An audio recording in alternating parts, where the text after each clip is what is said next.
श्री गणेश, श्री गणेश, श्री गणेश।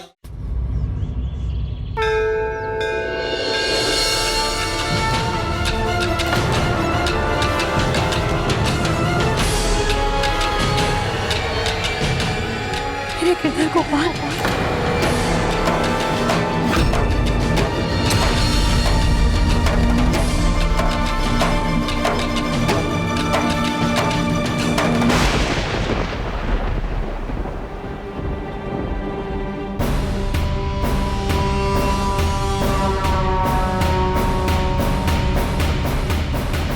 बड़ी अजीब सी बात है। रह रहकर ऐसा लग रहा है जैसे कुछ गलत हो रहा है, किंतु क्या, ये समझ नहीं आ रहा।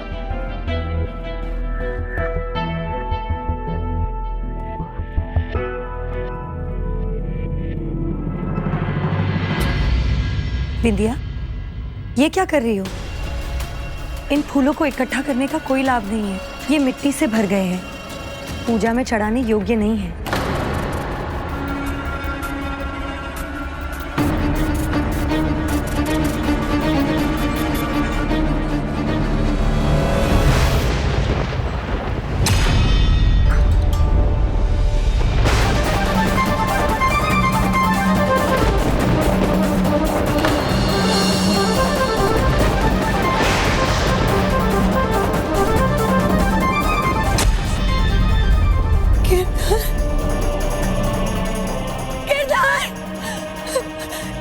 मेरे गिरधर कहाँ गए? कोई ले तो नहीं गया उन्हें? वो अपनी मीरा को छोड़ के ऐसे नहीं जा सकते। गिरधर, मेरे गिरधर गोपाल, कहाँ है आप? कहाँ ढूंढूं मैं आपको?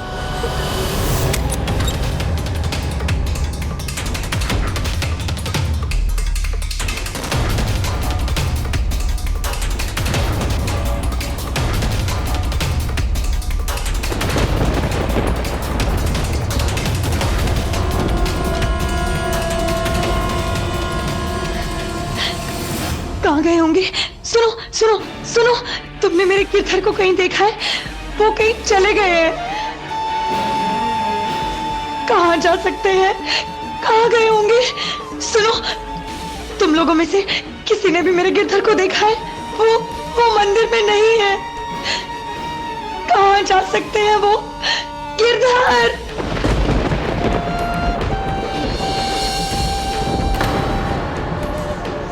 आप दोनों ने मेरे गिरधर गोपाल को देखा? वो मंदिर में नहीं है। लगता है भाभी साहब, आपके गिरधर गोपाल आपको छोड़कर चले गए। नहीं, ऐसा हो ही नहीं सकता। मेरे गिरधर गोपाल मुझे छोड़कर जा ही नहीं सकते। वो मुझे अपने साथ ले जाएंगे। मैं उनके बिना नहीं रह सकती, और वो भी मेरे बिना नहीं रह पाएंगे। मैं जानती हूँ ये। वो यही कहीं है। देखना आप लोग, वो मुझे अवश्य मिलेंगे। मेरे गिरधर गोपाल मुझे जरूर मिलेंगे।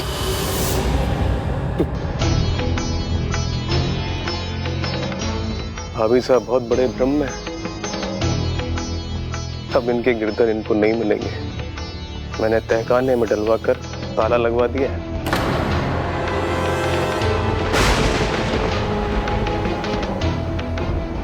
उचित है। कुछ दिन बाद थक हार कर भाभी साहब खुद ही अपने हाथ खड़े कर देंगी। कुछ दिन और ढूंढेंगी और भूल जाएंगी।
गिरधर गोपाल, कहाँ चले गए आप अपनी मीरा को छोड़कर?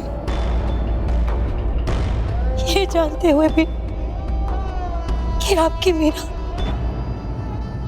मीरा एक पल नहीं रह सकती।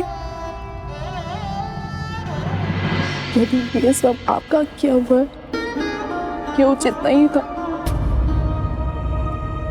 इस तरह से भाभी सा की भक्ति तोड़ नहीं सकेंगे। हाँ, ये हो सकता है कि वो खुद टूट जाए। आप चिंता मत कीजिए, ऐसा कुछ भी नहीं होगा। 1-2 दिन रोएंगी धोएंगी, फिर सब ठीक हो जाएगा। आ जाइए मेरे गिरधर गोपाल, आपकी मीरा आपको कब से बुला रही है। मैं आपके बिना नहीं जी सकती मेरे गिरधर गोपाल, आ जाइए। चलिए यहाँ से, आइए।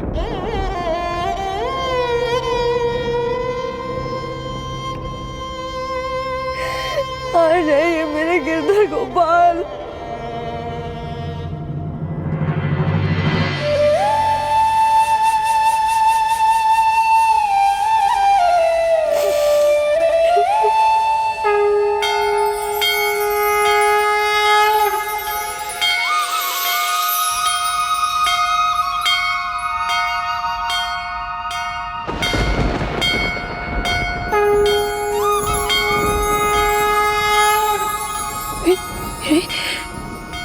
मेरे गिरधर की माला,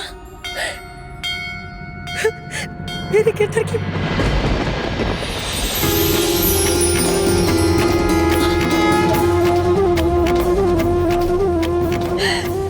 मेरे गिरधर लौट आए, आप लौट आए मेरे गिरधर को बार बार।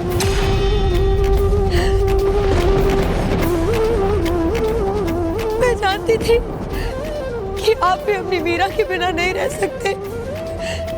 आप जहां भी गए होंगे वहां से लौट कर आएंगे।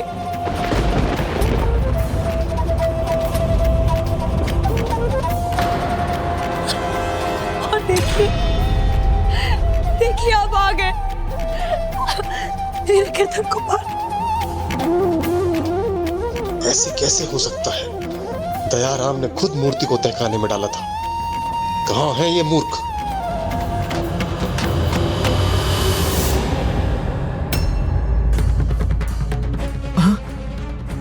मैं ये कहाँ हूँ? खोलो, ये द्वार खोलो, कोई है? मैं यहाँ कैसे आया? खोलो ये द्वार। इस घटना के उपरांत सभी ये सोच रहे थे कि इसके पीछे या तो मूर्ति की माया थी या मीरा की, परंतु वास्तव में ये तो बस मीरा की भक्ति की शक्ति ही थी। किंतु विक्रमादित्य की आंखें ये चमत्कार देखकर खुली क्या? क्या इस घटना के बाद उन्होंने मीरा की भक्ति को स्वीकार किया?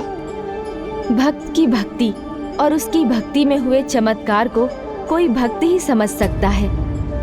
इसलिए विक्रमादित्य उस दिन के बाद भी मीरा की भक्ति की महिमा को नहीं समझ सके, बल्कि वो तो बड़े विचलित थे। चित्तौड़ के राणा जी मर्यादा की कोई परवाह नहीं, जो अपने घर में ही मर्यादा का पालन नहीं करता, वो भला प्रजा को कैसे संभालेंगे? चित्तौड़ की रानी जोगन बन गई है। चित्तौड़ के राणा के साथ नाचती है, गा के साथ नाचती है। रानी मीराबाई सा नहीं, रानी मीराबाई सा नहीं, जोगन मीराबाई का, जोगन मीराबाई का। क्या हुआ स्वामी? अब मीरा भाभी सा ने कुछ भी ऐसा किया जिससे हमारे परिवार की मर्यादा पे आ जाए तो मैं कदापि सहन नहीं करूंगा, कदापि नहीं। राणा विक्रमादित्य समझ ही नहीं पा रहे थे कि मीरा की भक्ति एक फूल की सुगंध जैसी थी, जिसे फूल से दूर नहीं किया जा सकता। जो साधु संत मीराबाई से भेंट कर सारंगपुर लौटे थे, अब उनके मुख पर बस मीरा के गाए भजन ही थे। कितने सुंदर लफ्ज, कितना उम्दा भाव, सुनकर दिल बाग बाग हो गया। दिल का जर्रा जर्रा खुशबू से भर गया। नवाब साहब, ये खुशबू भक्ति की है और ये कला भक्त मीराबाई की। उनके भजन का जादू ऐसा छाया है कि हम जिधर भी जाएंगे सिर्फ उन्हीं के भजन गाएंगे।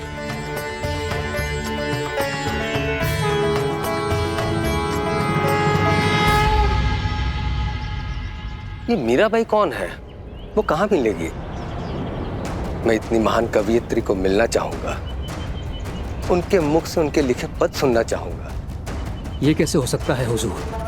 वो तो चित्तौड़ के स्वर्गीय राणा भोजराज जी की ब्याहता हैं, राजमहल में रहती हैं। वो न यहाँ आ सकती हैं और ना आप वहाँ जा सकते हैं हुजूर। कलाकार को कहीं मना ही नहीं है और कला में कोई भेदभाव नहीं होता।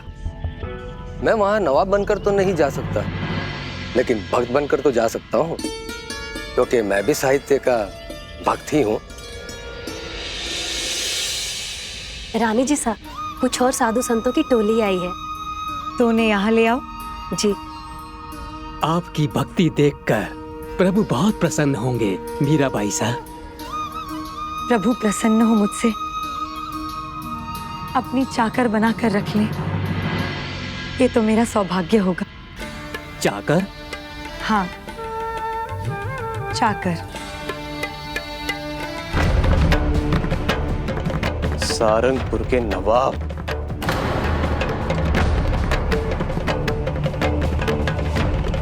अब मैं नहीं, मेरी तलवार बोलेगी।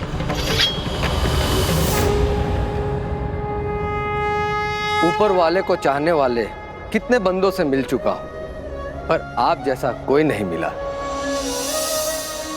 आपके लफ्जों में ऊपर वाले के लिए बेमिसाल मोहब्बत है। मैं तो कला और साहित्य के कदरदानों में से एक हूं। मैं बहुत खुश नसीब हूं जो आपसे मिल सका। मैं आपको ये तोहफे में हार देना चाहता हूं। हार? कोई हार मेरे किस काम का? आपकी भक्ति को देखकर तो मैं ये जान गया हूं कि आपको सांसारिक चीजों का कोई मोह नहीं, किंतु कला और साहित्य का प्रेमी आपको कुछ देना चाहता है, तो उसे एक छोटी सी भेंट समझकर रख लीजिए। प्रभु भी भक्ति के भूखे हैं। भेंट में वो अपने भक्तों से और कुछ नहीं चाहते, किंतु फिर भी मैं आपकी भावना समझकर ये भेंट प्रभु के लिए मानकर स्वीकार करती हूँ।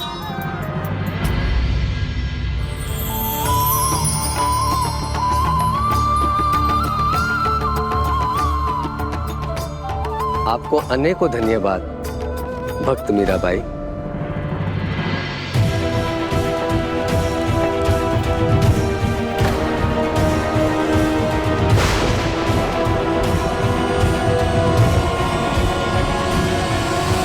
रुकिए नवाब साहब, सावधान नवाब साहब, चित्तौड़ पूरी तरह चौकन्ना है अपनी सुरक्षा के लिए।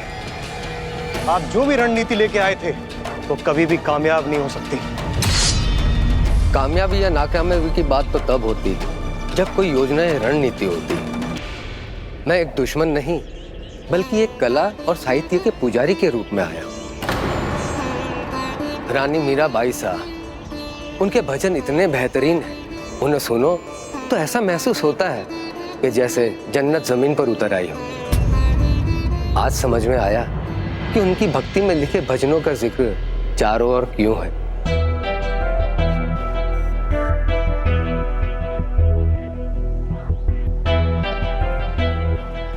भाई साहब, शत्रु भेष बदलकर हमारी चौखट तक आ पहुंचा। इतनी बड़ी घटना घट गई और आपने कुछ नहीं कहा। हम जानते हैं हमारा शत्रु चित्तौड़ की रानी से मिलने आया था, और ये अपमान हम कभी सहन नहीं करेंगे, कभी नहीं।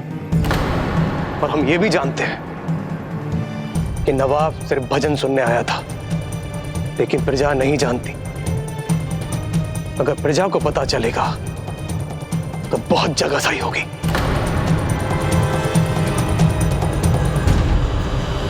क्षमा करें राणा जी, पर यहाँ कुछ सेवक सेविकाओं की जुबान तो पहले से ही चल रही।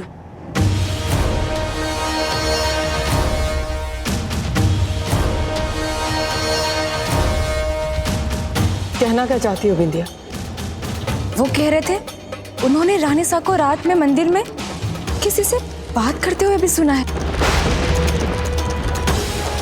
मैं एक सेविका हूँ, पर क्या कहूँ, किसी को आते जाते तो मैंने नहीं देखा मंदिर में, पर रानी साहब को किसी से बात करते हुए तो मैंने भी सुना है।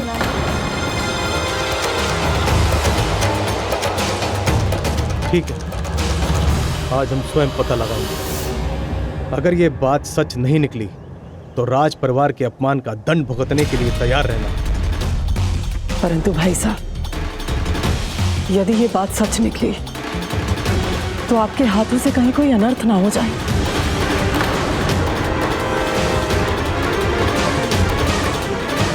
ये क्या किया बिंदिया तुमने? ये क्या कह दिया भाई साहब से? भाई साहब, मैंने तो वही कहा जो सच है। आपको विश्वास नहीं तो आप राणा जी के साथ खुद ही चलकर देख लीजिए।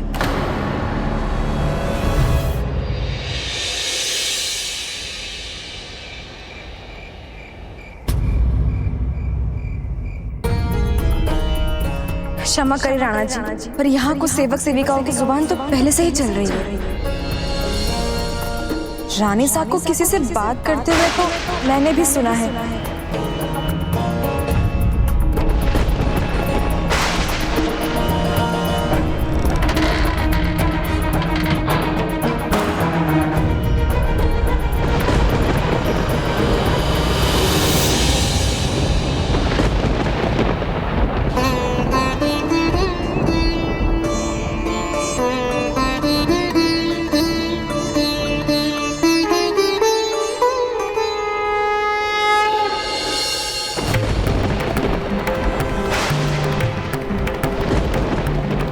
भाई साहब, जो भी कीजिएगा धैर्य से सोचकर कीजिएगा। भाई साहब,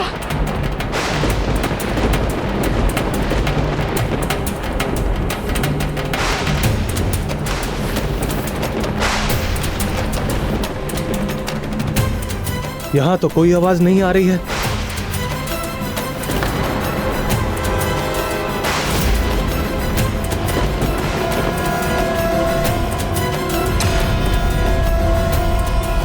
रानी साहब के लिए अनुचित कहने का दंड मिलेगा तुम्हें। दंड नहीं दे सकती ना आपको, इसीलिए इतना इंतजार करवाते हैं मुझसे, है ना? चलिए ये सब रहने दीजिए, बस इतना बता दीजिए, मुझे इस महल से अपने महल ले जाने कब आ रहे हैं आप?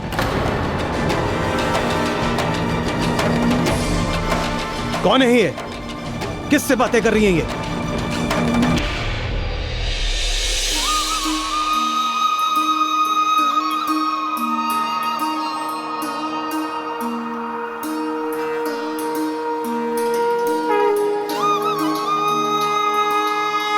अगली बार अपने साथ ले जाने के लिए ही आइएगा। कहिए ना, ले चलेंगे ना अपने साथ, यहाँ से बहुत दूर।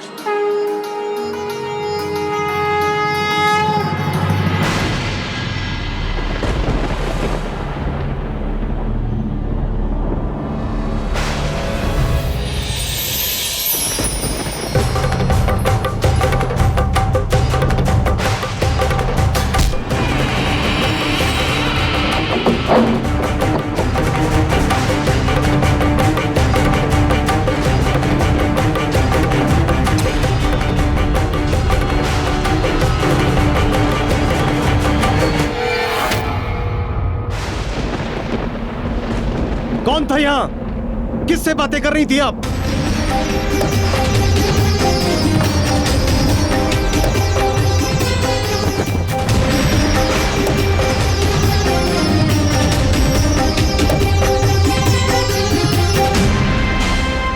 जवाब दीजिए, कौन था यहां?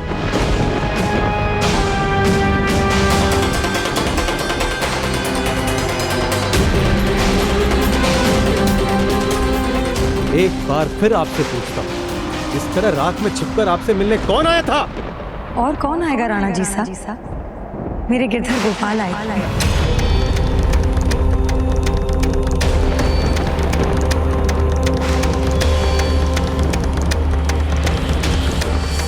रानी सा हैं आप हमारी, इसलिए सच बोलने का एक मौका और देता हूं। बताइए, कौन आया था यहाँ? किससे बातें कर रही थी?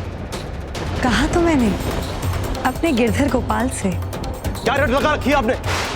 गिरधर आए थे, गिरधर आए थे। वो भला आपसे मिलने क्यों आएंगे?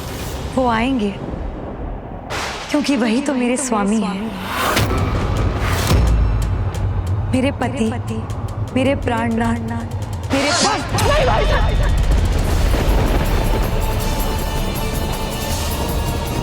क्या करने जा रहे हैं आप? जो भी हो, परंतु वो निशस्त्र है और एक निशस्त्र नारी पर तलवार उठाना आपको शोभा नहीं देता भाई साहब। ये भी तो हमारी मर्यादा के विपरीत है।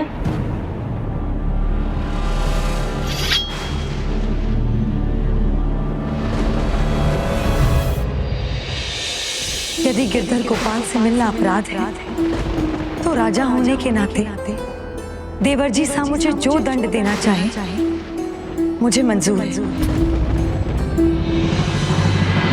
उनकी तलवार से मरना भी,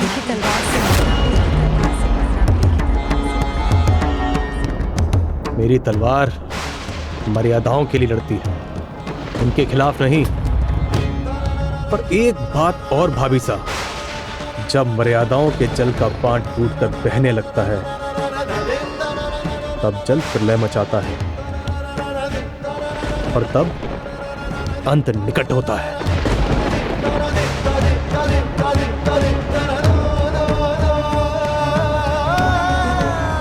भाई साहब यहाँ से इतने क्रोध से निकले हैं, कहीं कुछ अनुचित ना कर बैठे। इसके पहले कि वो कुछ गलत कर बैठे, उन्हें रोकना होगा।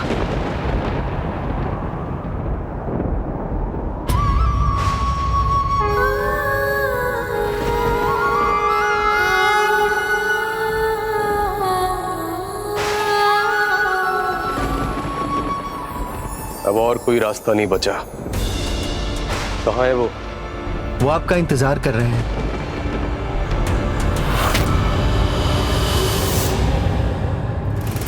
राजवैद्य जी, आपसे जो मंगवाया था आप ले आए ना?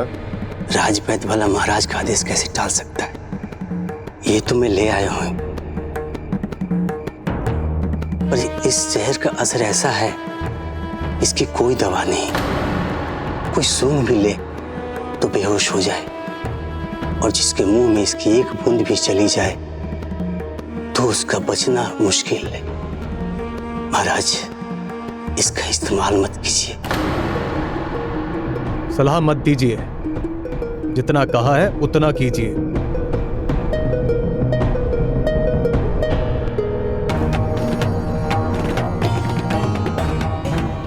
दयाराम, कल सुबह भाभी साहब को प्रसाद के रूप में ये देना।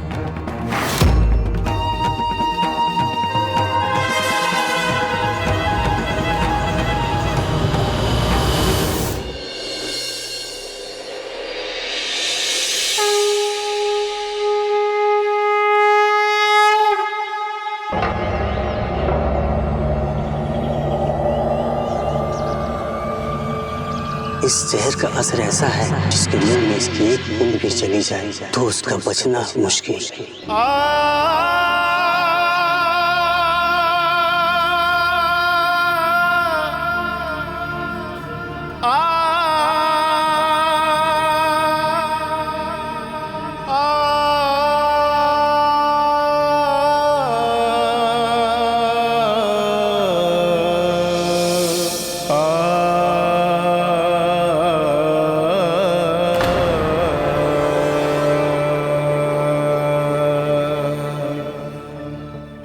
दयाराम जी, आप यहाँ?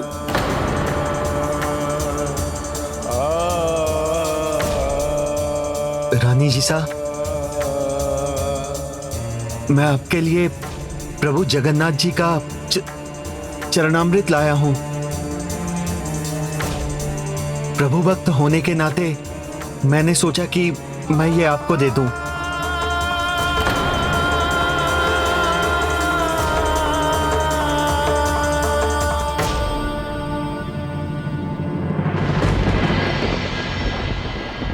धन्यवाद दयाराम जी, बहुत बड़ा उपकार किया है आपने। प्रभु का चरणामृत मिलने से बड़ा सौभाग्य मेरे लिए और कुछ नहीं।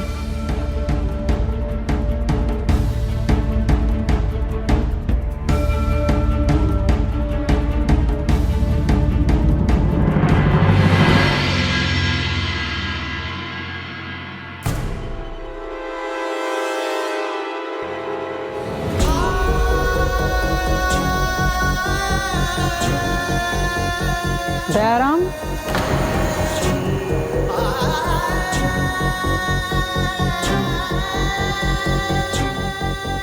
दयाराम, इतना खोए हुआ क्यों हो?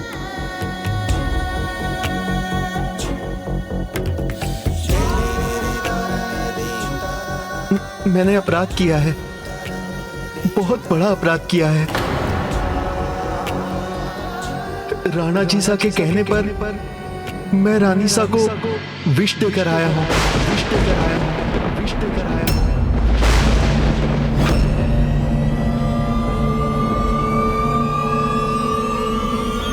मीरा भाई सा को विष? भाभी सा! प्रभु, आपके चरणामृत के लिए अनेकों धन्यवाद।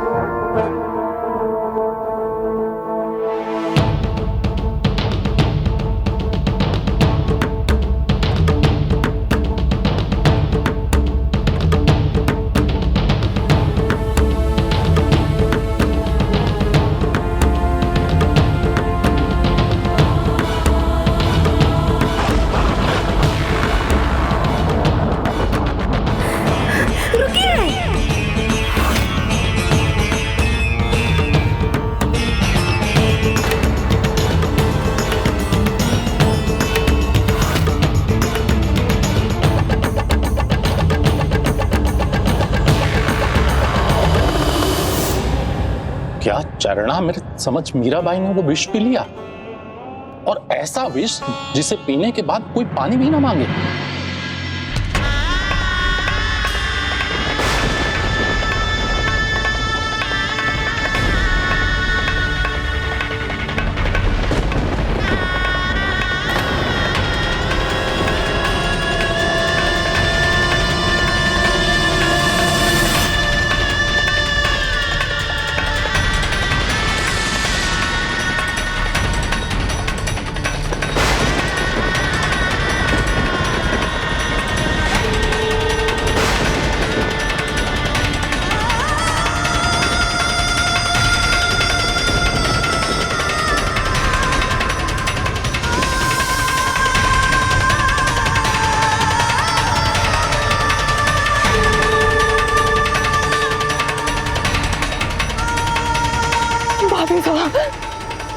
संभालिए खुद को।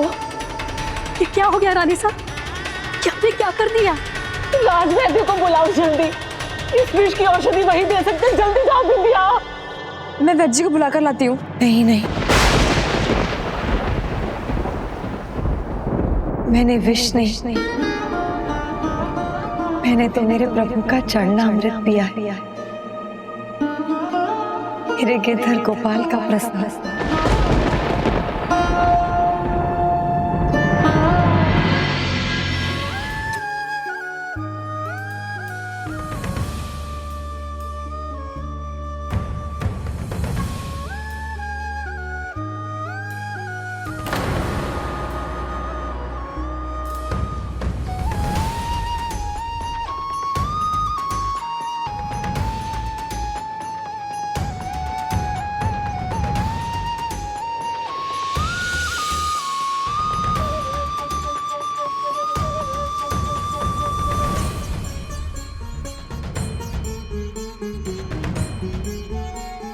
रानी साहब, जो आपने पिया वो चरणामृत नहीं है, ये जहर है, जहर।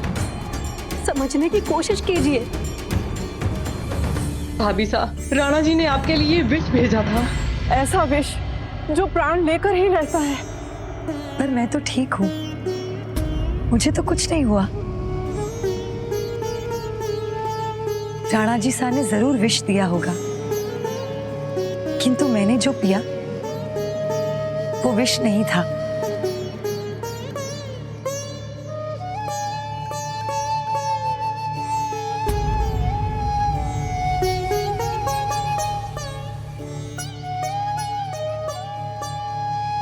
विष हो या जल, जो कुछ भी प्रभु के चरणों को छू जाता है वो प्रभु का चरणामृत बन जाता है।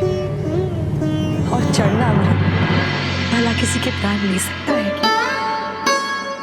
हाँ रानी साहब, गिरधर गोपाल ने आपकी रक्षा की, उनको अनेकों धन्यवाद।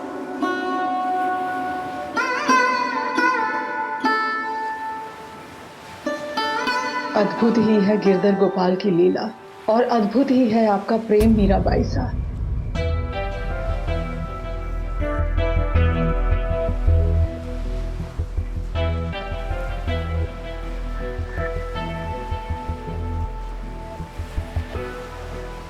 अब हमारी ये चिंता तो दूर हुई। भाभी सा के कारण अब हमें परेशान होने की जरूरत नहीं है। अर्थात स्वामी?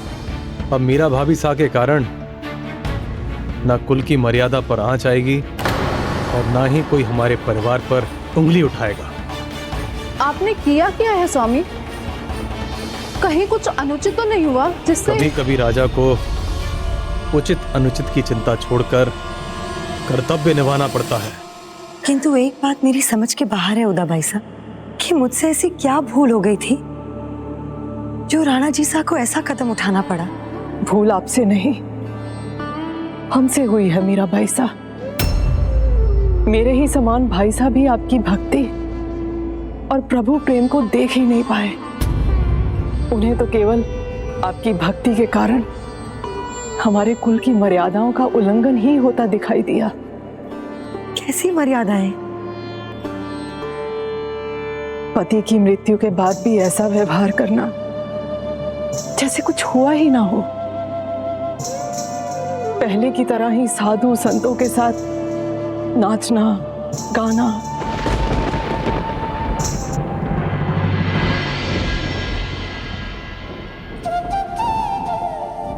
देख रहे हैं मेरे गिरधर गोपाल, सबको मेरा भजन गाना, आपके प्रेम में नाचना दिख रहा है, किंतु मेरी पावन भक्ति नहीं। जिसने विष को अमृत बना दिया उसके प्रेम में भला मीरा कैसे ना नाचे। आज तो मैं अपने पांवों को उठने से ना रोक सकूंगी और ना ही इनकी प्रेम और भक्ति में अपने आप को नाचने से रोकूंगी, और ना ही इनकी प्रेम और भक्ति में अपने आप को नाचने से रोकूंगी।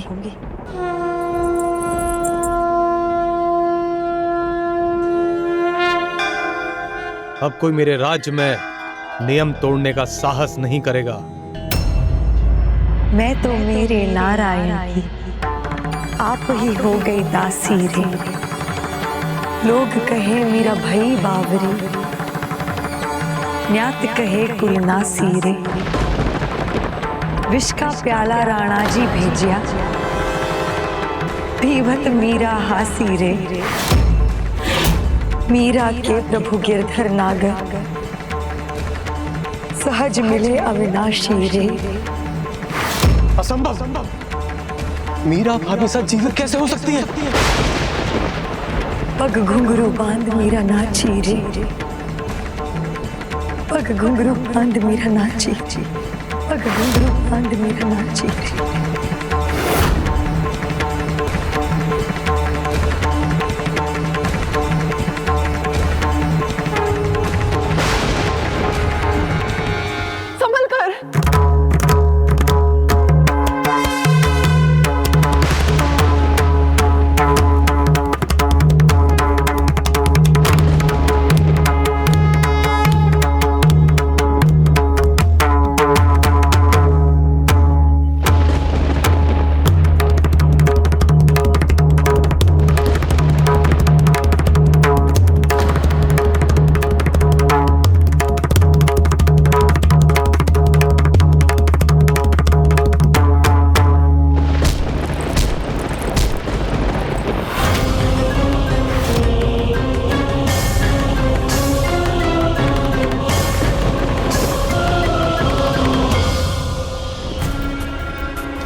विष का असर न हो ये तो असंभव है। जरूर राजवैद्य से गलती हुई है, उसने विष की जगह कुछ और दे दिया।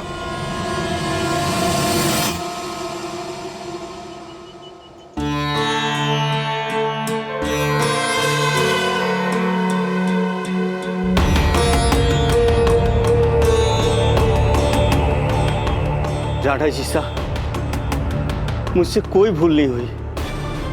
मैं सच कह रहा हूं, इसी विष को मैंने दिया था और ये विष ऐसा है कि जो भी इसे पी ले कुछ ही पलों में उसकी मृत्यु हो जाएगी। विश्वास नहीं होता है। अब मैं क्या कहूं, कैसे विश्वास दिलाऊं आपको? दयाराम, तुम ही सुझाओ कोई उपाय।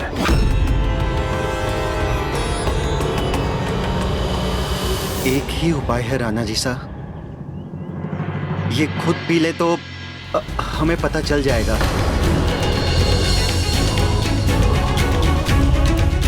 बिल्कुल सही कहा।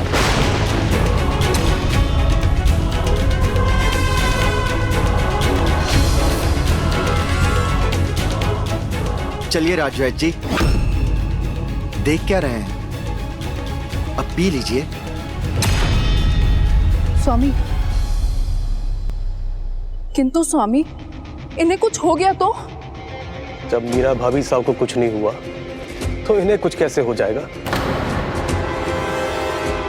किंतु इससे साबित क्या करना चाहते हैं आप?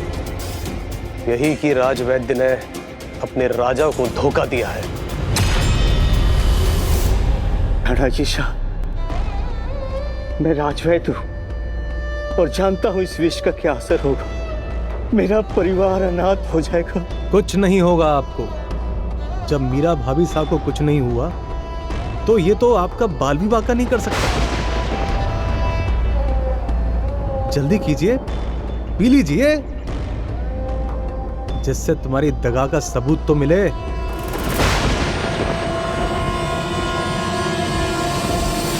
पियो इसे।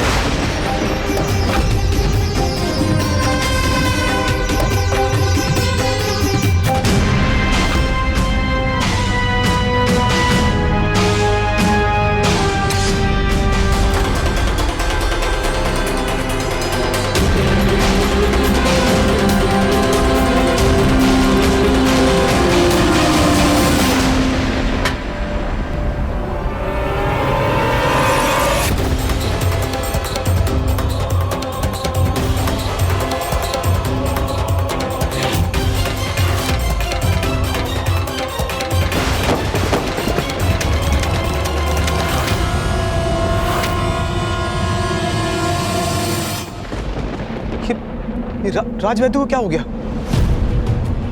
दयाराम, इनकी नब्ज देखिए।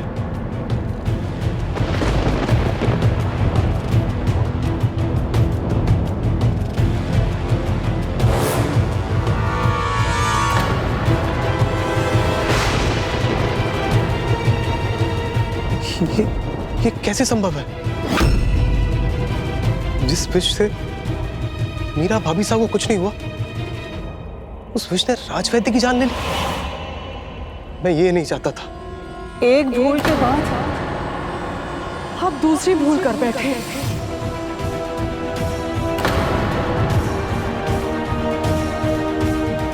एक मर्यादा निभाने में आपने दूसरी मर्यादा का उल्लंघन कर दिया भाई साहब। एक निर्दोष राजभक्त के प्राण ले लिए आपने। झूठी शान और महत्वाकांक्षा ने आपकी आंखों पर पट्टी बांध दी। जो हो गया सो हो गया, उसे बदल नहीं सकते।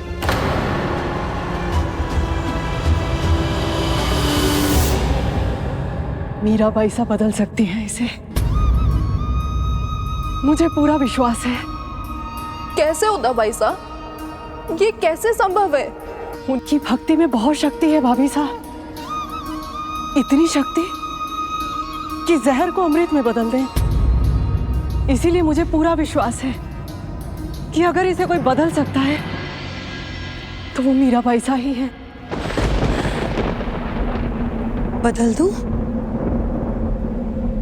होनी को पलट दूं? ये मैं कैसे कर सकती हूँ?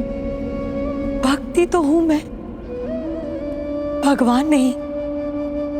मेरे लिए मेरे गिरधर को पालने विष को अमृत बना दिया। ना ही मुझे कोई माया आती है और ना ही मुझ में ऐसी कोई शक्ति है जिससे मैं राजवैद्य को पुनर्जीवित कर सकूं। नहीं भाभी साहब, आप में अपार शक्ति है, प्रभु प्रेम की शक्ति। एक बार नहीं, दो बार देखा है। आपकी क्षमा याचिका, आपकी क्षमा याचिका हूं भाभी साहब। जाने अनजाने आपकी भक्ति की राह में रोड़े अटकाती रही, और विक्रमादित्य भाई साहब ने जो कुछ भी किया शायद मेरे ही कारण किया। परंतु अब मुझे आपका साथ चाहिए। इस महल को आपका साथ चाहिए। हमारे कुल को आपकी जरूरत है। भाभी साहब, जो भी हुआ उसमें राजवैद्य का कोई दोष नहीं था। उनके परिवार पर दया कीजिए। मेरे पति की रक्षा कीजिए रानी साहब, कुछ कीजिए, उन्हें बचा लीजिए। हमारे पिताजी को बचा लीजिए। अब केवल हमारे कुल की लाज ही नहीं, राजवैद्य का जीवन भी आपके हाथों में है। कुछ कीजिए भाभी साहब।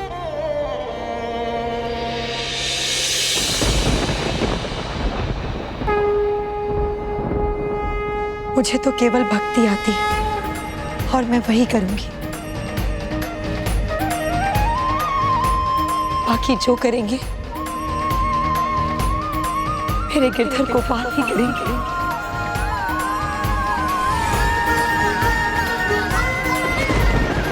चलिए, मुझे राजवैद्य जी के पास ले चलिए।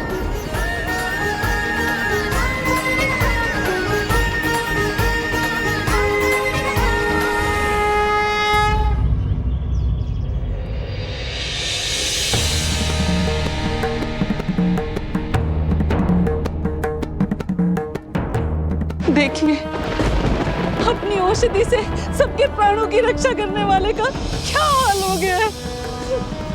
दया कीजिए।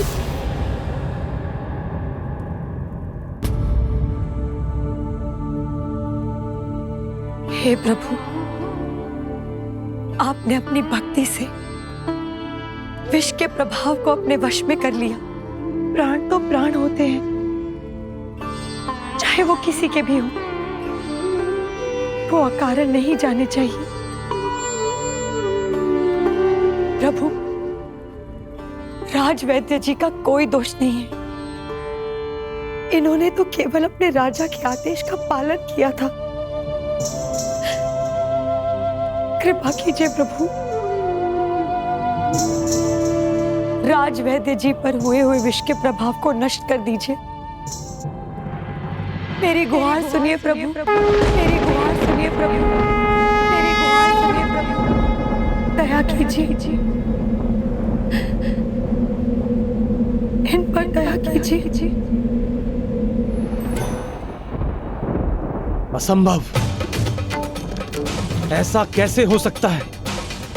जिसकी मृत्यु हो गई हो उसके प्राण कैसे लौट सकते हैं? इन दोनों ने मिलकर मेरे साथ छल किया है।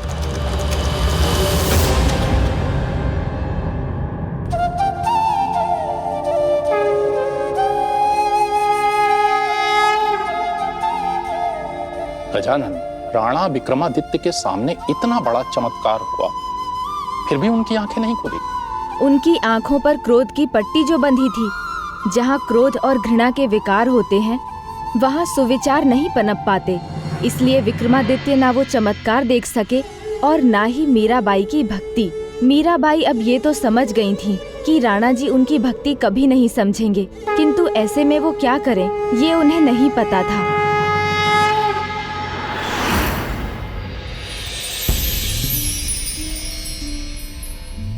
भाभी साहब, अब से साधु संतों की किसी भी टोली का महल के भीतर आना मना है।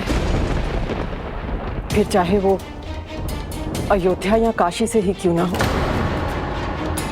विक्रमादित्य भाई साहब का यही आदेश है।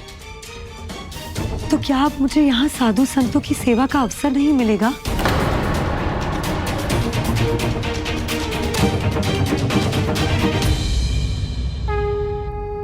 मैं मुक्ति की आस लगाए बैठी हूँ और बंधनों से घिरती ही जा रही हूँ। आप ही बताएं गिरधर गोपाल, अगर मैं साधु संतों की सेवा नहीं कर सकूंगी तो आपके और निकट कैसे आ सकूंगी? आप कुछ नहीं कहेंगे तो केवल इतना बता दीजिए कि मैं किससे उपाय पूछूं? किंतु कहां चित्तौड़ और कहां काशी? मीराबाई संत तुलसीदास तक कैसे पहुंचने वाली थी?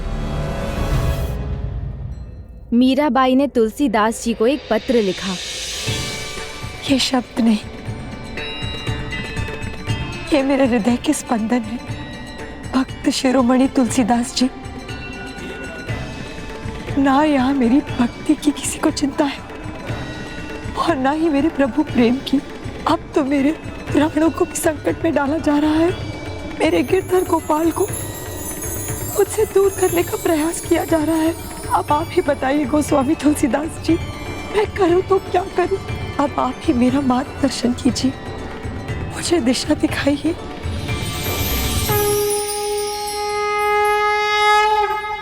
और जैसे ही वो पत्र गोस्वामी तुलसीदास जी के पास पहुंचा तो क्या किया उन्होंने गजानन? उस पत्र का उत्तर दिया? हाँ पुष्पदंत जी, और जिस प्रकार कविता में मीराबाई ने मार्गदर्शन मांगा था, उसी प्रकार तुलसीदास जी ने कविता में ही अपना सुझाव दिया। रानी सा आ गया। क्या आ गया चंपा? संत तुलसीदास जी का उत्तर।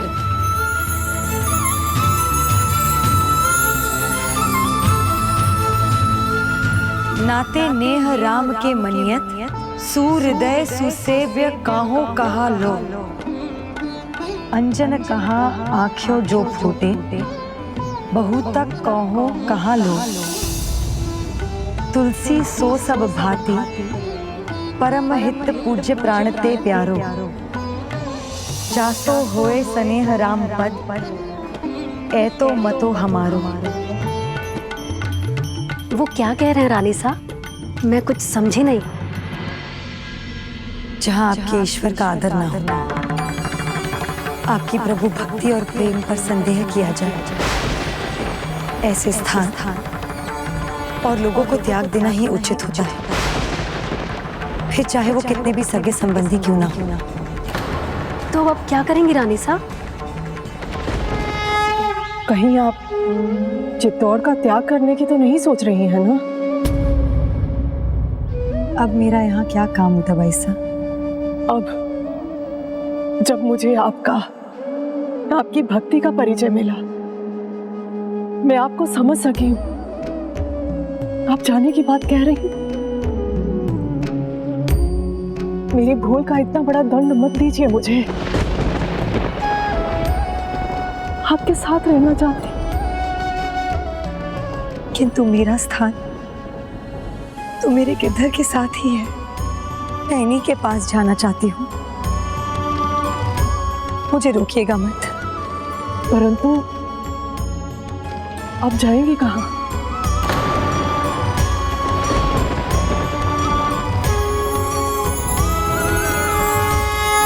अपने गिरधर गोपाल की खोज में। परंतु कहाँ? वहीं जहां से मेरी भक्ति यात्रा की शुरुआत हुई थी।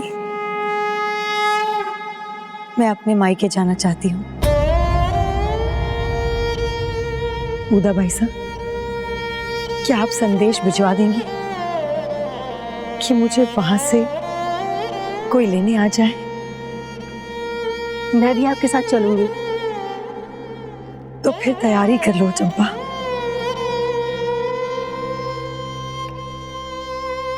मीराबाई का संदेश मिला तो उनके भांजे मुकुंद दास अपनी पत्नी श्याम कुंवर के साथ मीराबाई को लेने निकल पड़े। किंतु चित्तौड़ के राजघराने की पुत्री होने के नाते श्याम कुंवर होली के अवसर पर होली का उत्सव मनाने चित्तौड़ में ही रुकना चाहती थीं। आप मीराबाई सा के मायके से आए हैं, और अब होली उत्सव में भी शामिल हो रहे हैं। श्याम कंवर, इससे अधिक प्रसन्नता की बात और क्या हो सकती है। परंतु मीरा बाईसा की इजाजत भी ले लीजिए। मीरा बाईसा तो ससुराल और मायके दोनों ओर से मेरी बड़ी हैं, तो वो मेरी खुशी का मान जरूर रखेंगी। ठीक है, पर हम होली उत्सव समाप्त होते ही यहाँ से निकल जाएंगे। तो ठीक है, इस बार भी होली उत्सव में कान्हा मैं ही बनूंगी। श्याम, अगर आप कान्हा बनेंगे तो मैं क्या बनूंगा? माफ कीजिए स्वामी जी, यहाँ होली उत्सव में स्त्रियों के साथ पुरुषों को शामिल होने की इजाजत नहीं दी जाती। हमारे साथ तो सिर्फ स्त्रियां ही शामिल हो सकती हैं। तो फिर ठीक है, इस बार हम अपना उत्सव राजा विक्रमादित्य शाह के साथ मनाएंगे। लेकिन कान्हा है तो राधा भी होनी चाहिए ना।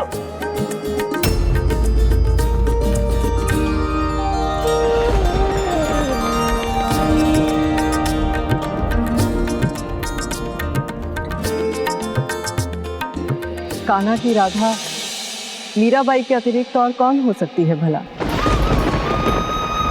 इतने समय बाद तो मैं भी समझ गई हूँ कि जो प्रेम राधा और कृष्ण जी का था, वही प्रेम मीरा बाईसा और उनके गिरधर गोपाल का है। हमारा मन रख लीजिए, मना मत कीजिएगा भाभी साहब। कान्हा मैं हूँ, मुझे रिझाना पड़ेगा आपको, सोच लीजिए। उसकी चिंता मत कीजिए। अपने गिरधर गोपाल को अपने पास बुलाने के लिए उनकी मीरा हमेशा व्याकुल रहती है।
कन्हैया, होली खेलते हैं। नहीं, जब तक राधा नहीं आएगी तब तक मैं होली नहीं खेलूंगा।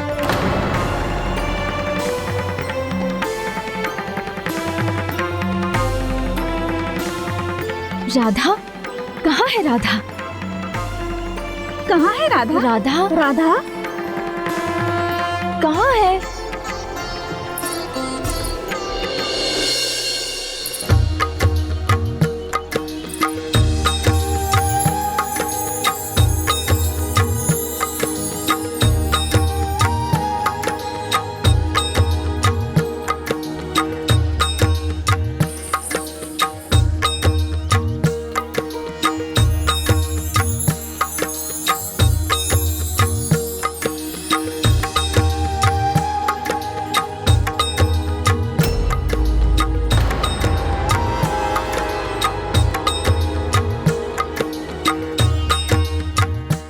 मीरा भाभी सा सुहागन के श्रृंगार में?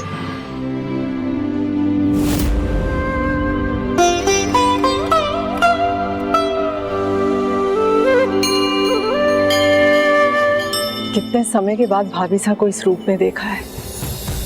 कितनी सुंदर लग रही है।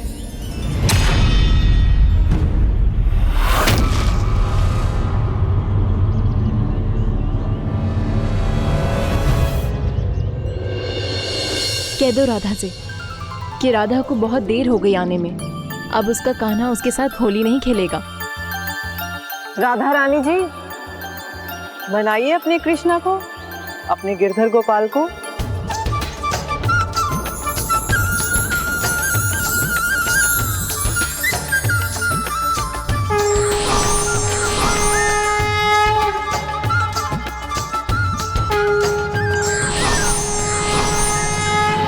जैसे अपनी राधा के पास आ जाते थे वैसे ही अपनी मीरा के पास भी आ जाइए ना गिरधर, वरना आपकी मीरा होली किसके साथ खेलेगी।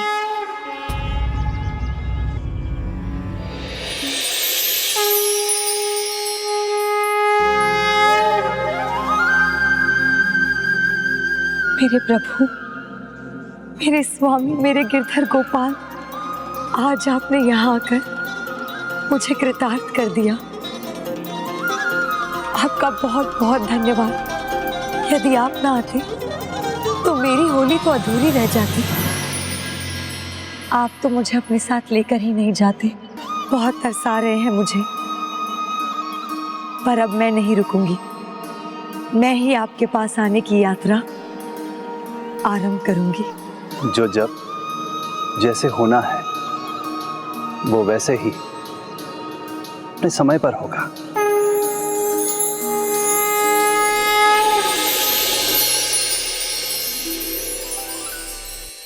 अरे राधा, ऐसे खड़ी मत रहो, चलो होली खेलते हैं।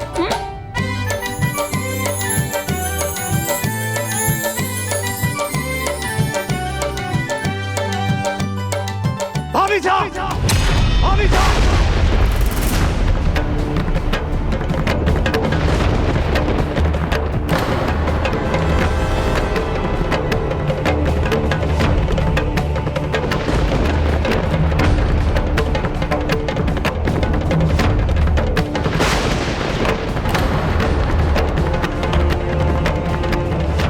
पति के स्वर्गवास के बाद इस तरह का श्रृंगार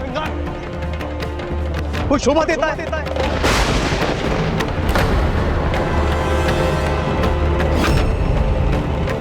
लगता है यहाँ आप ही नहीं सभी इस बात को भूल चुके हैं।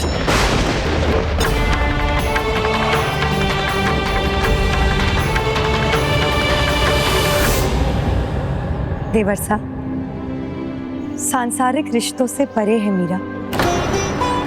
ये तो आत्मा और परमात्मा का अलौकिक नाता है। मीरा तो सदा से अपने गिरधर की ही है। मैं आज भी उनकी सुहागन, मैं आज भी उनकी सुहागन। पर मुझे पता है आप मेरी बात पर विश्वास नहीं करेंगे, इसीलिए जो मैं कह रही हूँ वो आप कभी समझ ही नहीं सकते। तो अब मैं आपकी चिंता का कारण नहीं बनना चाहती। मैं आज ही चित्तौड़ छोड़कर चली जाऊंगी। मैं आज ही चित्तौड़ छोड़कर चली जाऊंगी।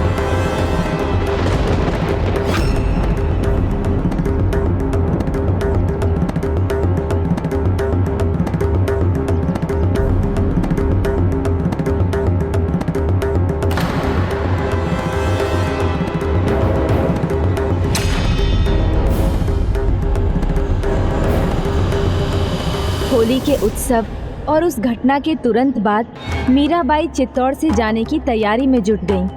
किंतु राजा विक्रमादित्य को जो अपमान का आभास हुआ था वो भुलाना राणा के लिए कठिन था और वो मीरा के प्राणांत करने का एक और प्रयास करने वाले थे। राणा जी साहब, शांत हो जाइए, संभालिए अपने आप को। कैसे कैसे शांत हो जाऊं? कैसे संभालूं अपने आप को? आज सबके सामने गुलाल की तरह हमारी मर्यादाओं को उड़ाया जा रहा था। ये हमारे परिवार का अपमान है, मेरा अपमान है। किंतु स्वामी, अब तो मीराबाई सा चित्तौड़ छोड़ के जा रही हैं। वो चित्तौड़ छोड़ के जा सकती है, लेकिन चित्तौड़ से संबंध नहीं तोड़ सकती। वो जहां भी जाएंगी चित्तौड़ की बहू रानी कहलाएंगी। आज जो बात चित्तौड़ तक सीमित थी अब सब जगह फैलेगी, सब जगह चित्तौड़ का अपमान होगा।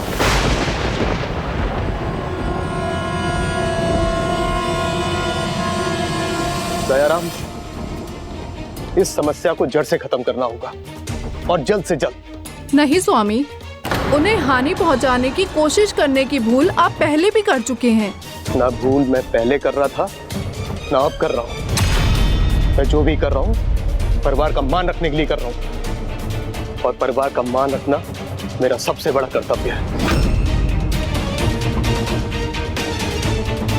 राज वैद्य ने भले ही दगा दे दिया, लेकिन इस बार ऐसा विष लेकर आओ कि दगा की संभावना ही खत्म हो जाए।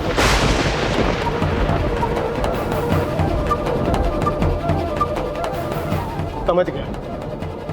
पिछली बार विष मंगवाया था तो उसके साथ छेड़छाड़ हुई थी। इस बार विष के स्रोत को मंगवाओ, सबसे जहरीला सांप। किंतु स्वामी, बस जो निर्णय मैं ले चुका हूं उस पर अमल भी करूंगा। आपका कुछ भी कहना सब व्यर्थ है। दयाराम जल्दी ही विषैले सांप ले आया और मीरा के चित्तौड़ छोड़ने के पहले राजा विक्रमादित्य उनके लिए मृत्यु के द्वार खोलने वाला ये उपहार तैयार कर चुके थे। ये लो बिंदिया, इसे ध्यान से ले जाना और ये टोकरी सिर्फ मीराबाई सा ही खोलें, ध्यान रखना। और उनसे कहना राणा सा ने उनके लिए पुष्पमाला और शालिग्राम भेजा है।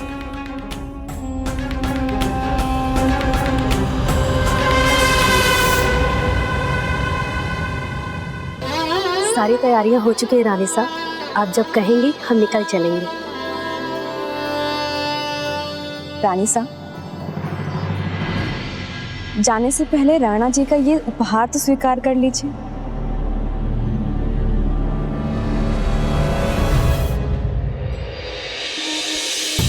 इसमें उन्होंने आपके लिए फूलों का हार और शालिग्राम भेजे हैं। लगता है वो क्रोध भूल गए हैं। उन्होंने उपहार भेजा, मुझे अच्छा लगा। जरा इसे खोलो। पर ये भेंट तो उन्होंने आपके लिए भेजी है ना, मैं इसे कैसे खोल सकती हूँ? मेरा आदेश है, उसे मानकर खोलो। क्या हुआ? खोलो इसे।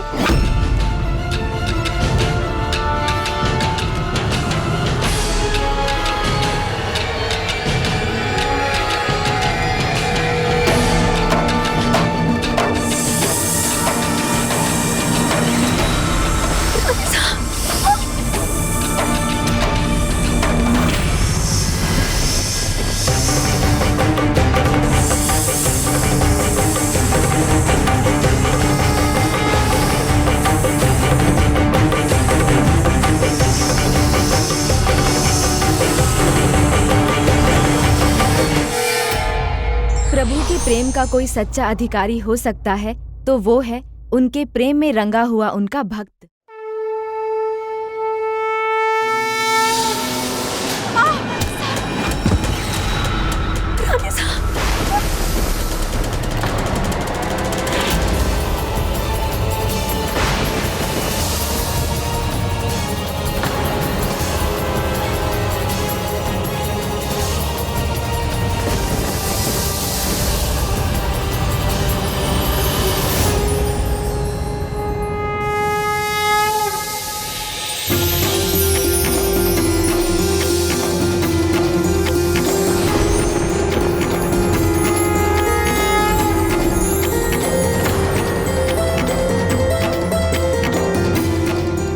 आश्चर्य है, ये तो चमत्कार है।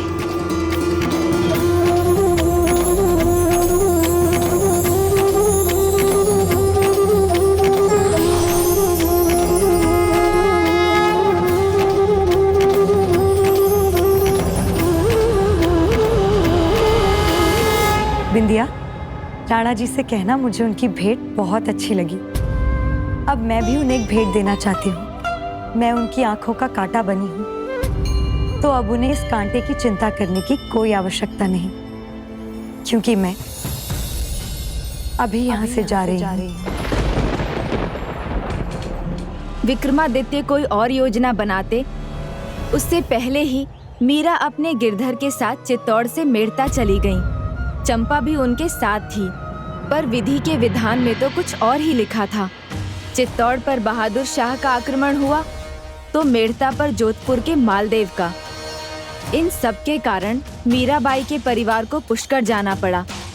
वहां कुछ दिन रहने के पश्चात मीरा को आगे का मार्ग भी समझ आ गया। वो मार्ग क्या था गजानन?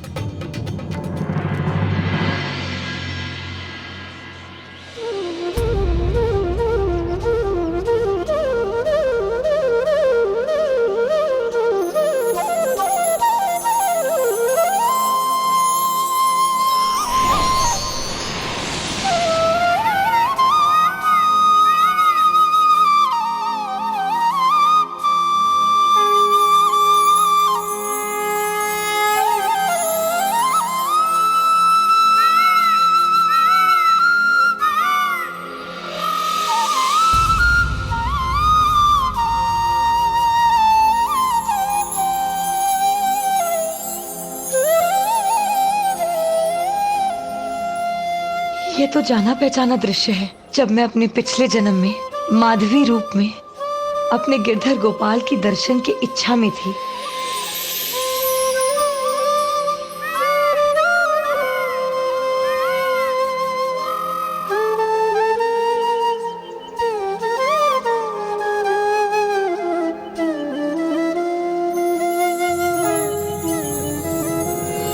रानी साहब,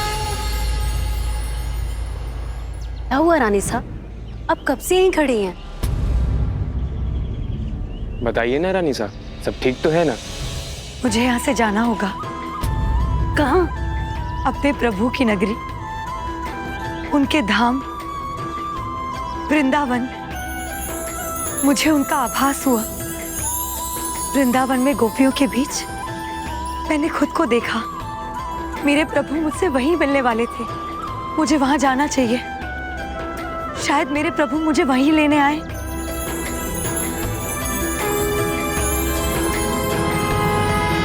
मुझे वहां जाना चाहिए। शायद मेरे प्रभु मुझे वहीं लेने आए। तो मैं सारी तैयारियां अभी कर देता हूँ। हम अभी जाकर अपने घर पर बता कर आते हैं। हाँ हाँ चलो। नहीं चमेली, केशव, शंकर, तुम सब यहीं रुको। मैं वृंदावन अकेली जाऊंगी। हम आपको अकेले कैसे जाने दे सकते हैं? हाँ हाँ, केशव हम सबके मन की बात बोल रहा है। हम तो सदा आपकी ही सेवा में रहेंगे। नहीं, यहाँ से पांव बाहर रखते ही मैं रानी नहीं रहूंगी। मैं अपने प्रभु गिरधर गोपाल को ढूंढने एक जोगन बनकर जाऊंगी। चंपा, तुम ही समझाओ इन सबको। नहीं रानी साहब, समझना आपको है।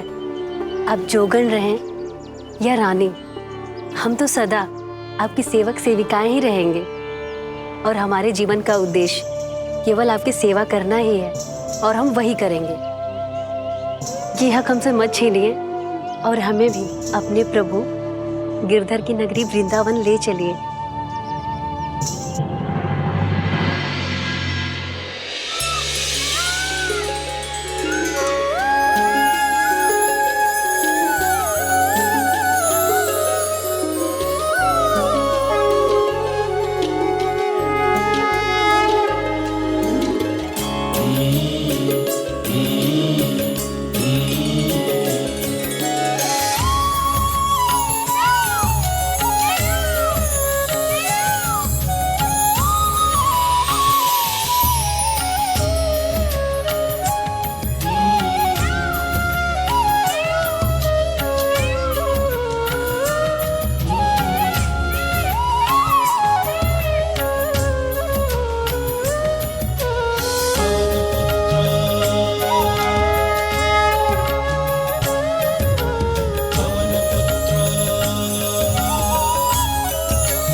मेरे और निकट आ चुकी हो।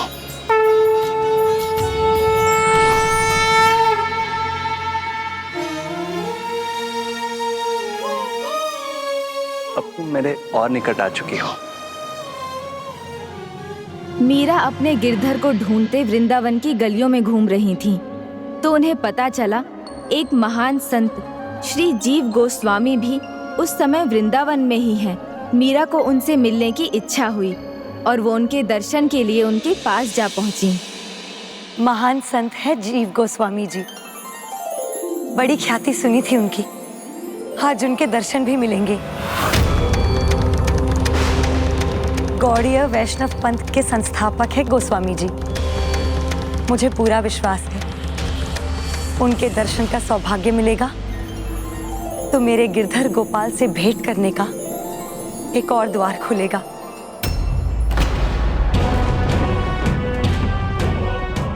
यह आप कैसा अनर्थ करने जा रही थी? गोस्वामी जी बाल ब्रह्मचारी हैं, इसीलिए किसी भी स्त्री को आश्रम में प्रवेश की अनुमति नहीं है। ठीक है, मैं उनकी भावनाओं का सम्मान करती हूँ, किंतु आप मेरा ये संदेश उन तक पहुँचा तो सकते हैं कि जब तक वो मुझे स्वयं दर्शन देने नहीं आएंगे, मीरा यहाँ से नहीं जाएगी। आप बस उनसे इतना कह दीजिए कि गिरधर गोपाल की महान भक्त मीराबाई सा चित्तौड़ से आई हैं। उनका उत्तर मुझे पहले से ही पता है, किंतु आप लोग आए हैं तो मैं एक बार उनसे बात करके आता हूँ।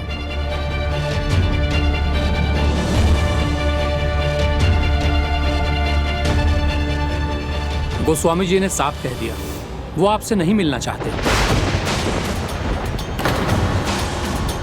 ब्रह्मचारी जीवन का पालन करने वाले पुरुष होने के नाते वो किसी भी स्त्री से भेंट नहीं कर सकते।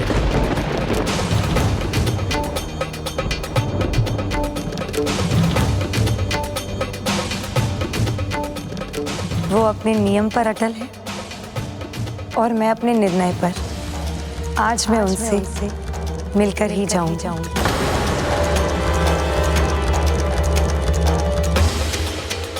स्त्री का अपमान तो मां के अपमान के समान है। पुरुष जन्म लेकर स्त्री के गोद में ही तो खेलता है, फिर एक ऐसी स्त्री को कोई दर्शन देने से कैसे मना कर सकता है, जिन्हें दर्शन देने में स्वयं प्रभु गिरधर गोपाल भी नहीं हिचकिचाते थे। मीरा तो अडिग थे। जो जीव गोस्वामी स्त्रियों की छाया से भी दूर रहते थे, तो भला उनके दर्शन मीरा को कैसे मिलने वाले थे? जीव गोस्वामी एक सत्य से आंखें मूंद बैठे थे। मीरा ने उन्हें वही सत्य याद दिला दिया। मीराबाई जी, आदर से फिर कह रहा हूँ, गोस्वामी जी आपसे नहीं मिलेंगे। मत कीजिए और प्रतीक्षा। ये प्रतीक्षा नहीं, आस है। अपने गिरधर गोपाल तक पहुंचने का मार्ग है। साधु संतों की सेवा ही अपने गिरधर गोपाल के और पास आने का एकमात्र उपाय है। इसीलिए उनसे कहिए कि मुझे अपने दर्शन से वंचित कर अपने गिरधर गोपाल से दूर ना करें। कि मुझे अपने दर्शन से वंचित कर अपने गिरधर गोपाल से दूर ना करें। मुझे पूरा विश्वास मेरा ये संदेश सुनकर प्रभु की इस भक्त को एक महान संत के दर्शन से वंचित नहीं रखेंगे। वो अभी ध्यान में, हम बार बार उनका ध्यान भंग नहीं कर सकते मीराबाई जी, पर हम जानते हैं हिमालय पर्वत भले ही अपने स्थान से हिल जाए, पर हमारे गुरुजी स्त्रियों से दूर ही रहेंगे। वृंदावन के इस आश्रम में आज तक किसी स्त्री का प्रवेश नहीं हुआ है। यहाँ बस पुरुषों को ही आने की अनुमति है। वृंदावन में तो केवल एक ही पुरुष है, श्री कृष्ण। जितना मैंने जाना समझा, पूरे वृंदावन में तो एक ही पुरुष है, मेरे गिरधर गोपाल। मेरे गिरधर गोपाल।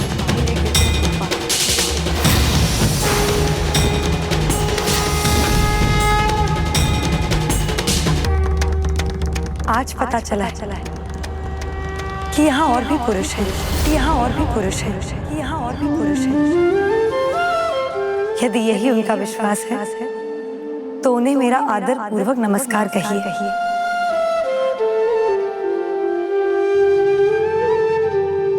रुकिए।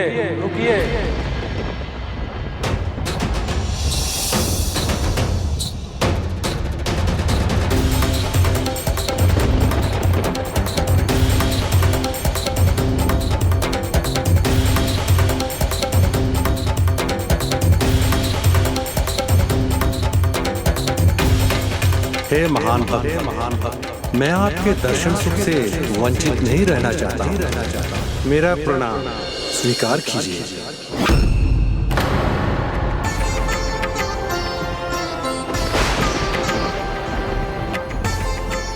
प्रणाम संत महाराज जी।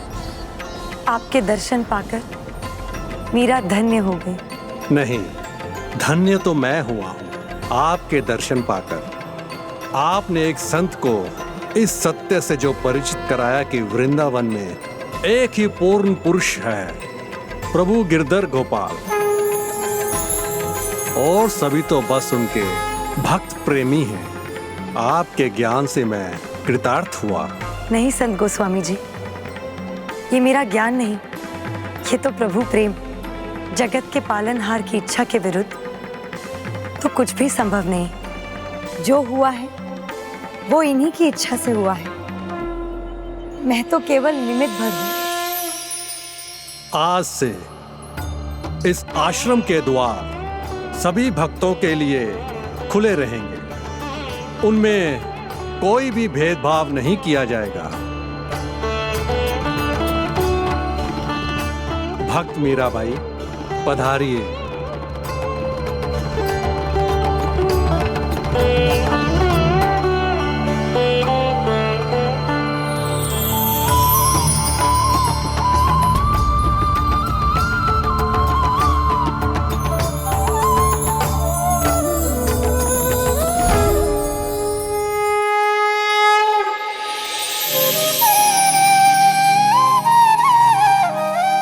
मीराबाई, आपके भजन की ख्याति तो दूर दूर तक फैली हुई है। यदि हमें आपके मुख से एक भी भजन सुनने का अवसर मिलता तो हम धन्य हो जाते। वृंदावन की कुंज गली में मेरे गिरधर गोपाल का वास है। पूरे वृंदावन में प्रभु भक्ति का भाव है। इस भाव में डूबो तो स्वर अपने आप ही निकल जाते। इसीलिए तो वृंदावन मुझे इतना प्रिय है। सुन ली जो बिनती मोरी, मैं शरण गहूं प्रभु तेरी।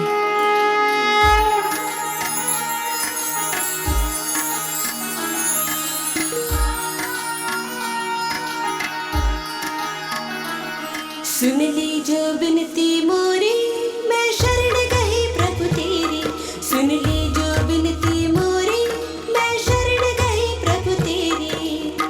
तुम पतिताने को धारे भव सागर से तारे। तुम पतिताने को धारे भव सागर से तारे।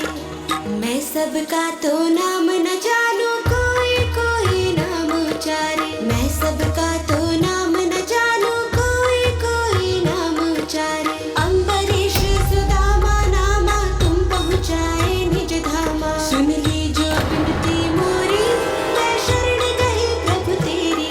सुन ली जो बिनती मोरी, मैं शरण गई प्रभु तेरी।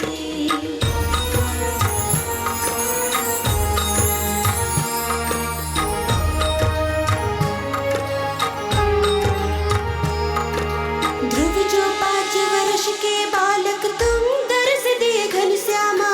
धन्ना भक्त का खेत जमाया, कबीरा का बेल चराया।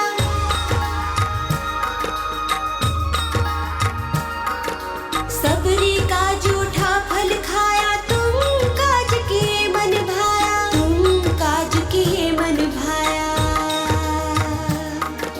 सतनाओ सेना नाई को तुम कीन्हा अपनाई। कर्मा की खिचड़ी खाई, तुम गणिका पार लगाई।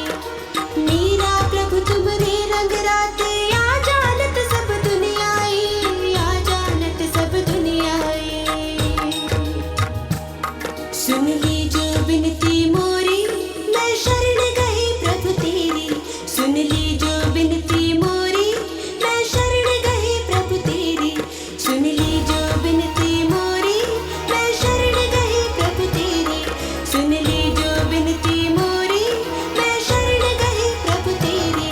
सुन ली जो बिनती मोरी, मैं शरण गई प्रभु तेरी। सुन ली जो बिनती मोरी, मैं शरण गई प्रभु तेरी।